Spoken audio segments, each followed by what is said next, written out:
अच्छा हाँ सब गुजारिश ये है कि आप तो इक़्तिदार में थे, तो आपको उस वक्त महसूस नहीं हुआ कि अपोजिशन उसको जनरल बाजवा साहब को क्यों वोट दे रही है? आखिर उन्होंने भी तो कोई डील की होगी ना। हाँ, यानी सोचा तो सही था कि क्या हुआ कि सारी ऑपोजिशन मिल गई, लेकिन मैं आपको बताऊं, मैं जनरल बाजवा को ट्रस्ट करता था। हालांकि मुझे साइंस दूसरे भी थे, लेकिन मैं सोचता था कि जो इस्टेब्लिशमेंट है वो मेरी तरह सोच रही होगी। उसका स्टेक पाकिस्तान में है। अगर पाकिस्तान जाता है तो सबसे पहले इस्टेब्लिशमेंट को नुकसान होता है। अगर करप्शन से मुल्क बैठता है तो इस्टेब्लिशमेंट को वही दर्द होगी जो मुझे है करप्शन की जंग के खिलाफ, क्योंकि इन लोगों के तो पैसे बाहर पड़े हैं, इनके स्टेक्स बाहर हैं, इनके घर बाहर हैं, इनके इलाज बाहर हैं, इनके बच्चे बाहर हैं, इनका सब कुछ बाहर है। तो इनका तो स्टेक ही पाकिस्तान में नहीं है, जो दो बड़े ख़ानदान हैं जो 30 साल से लूट रहे हैं। तो मैं ये समझता रहा कि इनकी जो ये मेरे साथ ही जनरल बाजवा भी वही सोचते होंगे जो मैं सोच रहा हूँ। तो वो कभी इसके ख़िलाफ़ गए नहीं।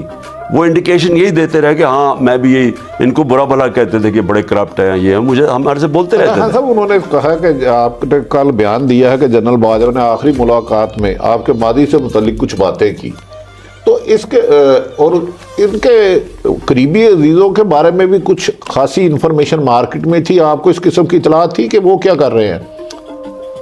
वो जो आखिरी मीटिंग थी, आखिरी मीटिंग ये तो खैर अभी कब की होगी, अगस्त की मीटिंग होगी या अगस्त के करीब हम आखिरी मेरी मीटिंग थी जनरल बाजवा से। तो उन्होंने अजीब बात की, उन्होंने कहा आपके लोगों के ऊपर फाइलें हैं, आपके लोगों के ऑडियोज़ हैं, हमारे पास वीडियोज़ हैं, और मुझे कहते कि आप भी प्ले बॉय थे। मैंने कहा मैं था, मैंने तो कभी नहीं कहा कि मैं कोई फरिश्ता था, मैं तो एक गुनाहगार आदमी था। तो अल्लाह का कुरान में वो कहता है मैं जब चाहूँ किसी को सीधे रास्ते पे ले गया हूँ, रहमान और रहीम है। लेकिन मैंने सवाल किया, मैंने कहा क्या हमारी एजेंसीज का ये काम है कि लोगों की ब्लैकमेल करने के लिए उनके ऊपर फाइलें बनाए जाएं ताकि उनको कंट्रोल कर सकें? ये एजेंसीज इसलिए कौम पैसे खर्च करती है कि मुल्क की दफ़ा, ये मुल्क की दफ़ा हो रही है। तो तब भी मैं समझा कि देखें इनका जो सोच है ना, वो एक हमें हटाने के लिए, एक जैसे हमें हटाया उसके बाद जब इन्होंने देखा कि पब्लिक इन लोगों को मुस्तरद कर गया। मेरे साथ पब्लिक इसलिए आई कि इन तीनों की शक्लें देख के तो लोगों के अंदर एक गुस्सा आया, लोग जान गए थे इन लोगों को, तो उस वजह से लोग हमारी इतनी मकबूलियत होनी शुरू हो गई। तो जब जनरल बाजवा को भी ये पता चला तो उनको रिवर्स कर लेनी चाहिए थी। जो मुझे हैरत हुई कि उन्होंने उसी पॉलिसी पे चलते रहे और बजाय ये कि चेंज करें, उन्होंने सख्तियाँ की, उन्होंने वो किस्म का जुल्म किया जो आज़म स्वाति से किया, जो शहबाज गिल से किया, जो सहाफ़ियों से किया, जो अरशद शरीफ से किया, और मेरे ऊपर केसेस के ऊपर केसेस हर रोज़ बनने शुरू हो गए, और ये फिर ऑडियोज़ निकलनी शुरू हो गई। और ये ऑडियोज़ तो ये अब किसके प्राइम मिनिस्टर की सिक्योर लाइन की कौन टेप कर रहा था? मेरी ये ऑफिशियल सीक्रेट्स एक्ट के ख़िलाफ़ है। मेरी आज़म खान के साथ ऑडियो निकल आई, वो तो हमें सिर्फ ISI कर सकती थी। तो ये शुरू हो गए काम। यानी हैरत ये है कि बजाय आप चोरों के खिलाफ खड़े हो और अवाम खड़ी है जिधर, आप उस पार्टी के खिलाफ खड़े हो गए जिसके सारा माजी इनके मुकाबले में एक स्ट्रगल थी इन करप्शन के खिलाफ, उनको ख़त्म करने की, सबसे बड़ी पार्टी को ख़त्म करने की कोशिश की। अच्छा खान साहब ये फरमाइए कि हमारे बड्डी साहब की भी खबर थी कि जो RTS बैठा था वो आपके खिलाफ बैठा था, जो अब हमें खबरें मिलती हैं। तो शुरू से ही स्केप्टिकल थे, they didn't want you to, एक बहुत बाइख्तियार PM के तौर पर यहाँ देखना मुमकिन नहीं था किस। देखिए मैं अब जब देखता हूँ ना माजी में, तो अब तो मुझे ये वाज़ेह होता है कि ये कभी भी ये जनरल बाजवा की जो बाजवा डॉक्ट्रिन है कि वो कोई इतना तकड़ा ना हो जाए कि उसको कंट्रोल ना हो सके।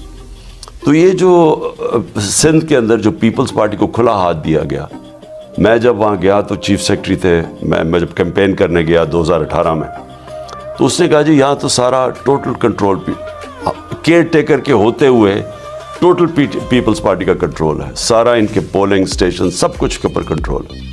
तो वो कौन इनको बैक कर रहा था?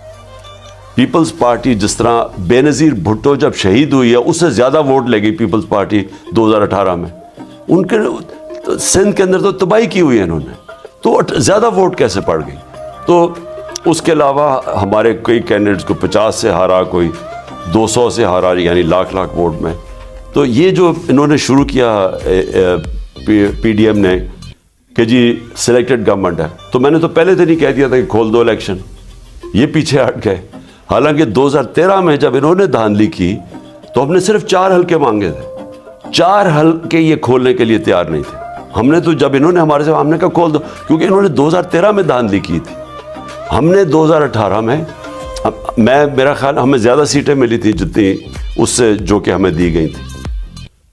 अब देखें, ख्वाजा आसिफ, जनरल बाजवा मेरे सामने, सबके सामने कहते हैं कि ख्वाजा आसिफ का मुझे शाम को 8 बजे टेलीफोन आया कि जी मैं हार रहा हूँ, जनरल साहब मेरी मदद करें। और मैंने कहा फिक्र ना करो, तुम जीत जाओगे, और वो जीत गया। यानी किसी दुनिया में इस तरह की चीज़ सुनी आपने? कहीं दुनिया में ये कोई आर्मी चीफ ऐसी चीज़ कह सकता है कि उसने मुझे टेलीफोन किया, मैंने कहा तुम फिक्र ना करो, जीत जाओगे? तो इससे क्या मतलब? उन्होंने तो ये भी कहा कि जो NRO, और बड़ा लेफ्ट हैंडेड कम्प्लीमेंट था मोहम्मद अहमद खान साहब, जो उनके दोस्त भी हैं, और कि वो जी हमने NRO तो खान साहब को दिया था, उनको तो दिया ही नहीं हमने। Admitting this, how do you look at it? नहीं तो क्या NRO दिया? मैं तो खुद भी ये समझना चाहता हूँ कि मैंने क्या किया था जो कि मुझे NRO मिले? मुझे कौन सी चीज़ थी जिसके ऊपर मुझे किसी ने बचाया हो? हाँ साहब, गुजारिश है देखे ना, लंदन, ये कहते हैं ना, इनके जो फ्लैट्स थे लंदन में शरीफों के, वो यहाँ से चोरी करके पैसा भेजा गया बाहर, और उधर जाके ये कहा गया, उन्होंने कहा, बता नहीं सकते थे कि पैसा आया किधर से, जी कतरिये ने हमें फ्लैट गिफ्ट कर दिए, ये कह रहे थे ना। तो वो सबसे महंगे इलाके के लंदन में 4 फ्लैट्स अभी तक ये नहीं बता सके कि पैसा किधर से आया। मेरा एक फ्लैट था लंदन में, इन्होंने कहा जी वो उसके ऊपर इन्वेस्टिगेट करो। साकिब निसार की अदालत ने वो इन्वेस्टिगेट किया। मेरे से इन्होंने एक एक सबूत लिया, 64 मैंने डॉक्यूमेंट्स दी कि मैं तो क्रिकेट खेलता था जब मैंने फ्लैट आज से 34 साल या 40 साल पहले लिया था। तो मैंने तो एक एक डॉक्यूमेंट दी कि क्रिकेट में एक अर्निंग किधर से आई, कॉन्ट्रैक्ट्स दिखाए कि किधर से मैंने पैसा अर्न किया, अदालत को सेटिस्फाई किया ये पैसा इस पैसे से ख़रीदा, इतने का बेचा, वो सर्टिफिकेट दिया, मनी जो कहते हैं मनी ट्रेल वो दी कि वो वहाँ से पैसा पाकिस्तान ऑफिशियल बैंकिंग चैनल से आया। तो मुझे किस तरह किसी ने बचाया है? मैं तो पाकिस्तान से हलाल की कमाई पाकिस्तान लेके आ रहा था, ये हराम की कमाई पाकिस्तान से बाहर भेजा। मेरा इनके कैसे मुवाजना हो सकता है? अच्छा हाँ साहब, गुजारिश है कि ये अब आपको लाडला कहते हैं, ये अजीब लाडला है कि उसकी इक़्तिदार छीन ली गई, उस पर 30 मुकदमा दर्ज कर दिए गए और कातलाना हमला भी करवा दिया गया। तो क्या समझते हैं सारी पीछे मौजूदा हुकूमत है या कुछ माजी के एस्टेब्लिशमेंट के लोग भी हैं आप? नहीं, ये मिली ये हुकूमत इनके साथ थी। जनरल बाजवा के दौर तो पूरी तरह ये इकट्ठे मिलके इन्होंने हमारे ऊपर जुल्म किया, हर किस्म का जुल्म किया। मैं आपको बताऊं, ऐसे मुझे लगा कि जैसे मैं कोई गैर मुल्की कोई गद्दार हूँ या मुल्क का दुश्मन हूँ।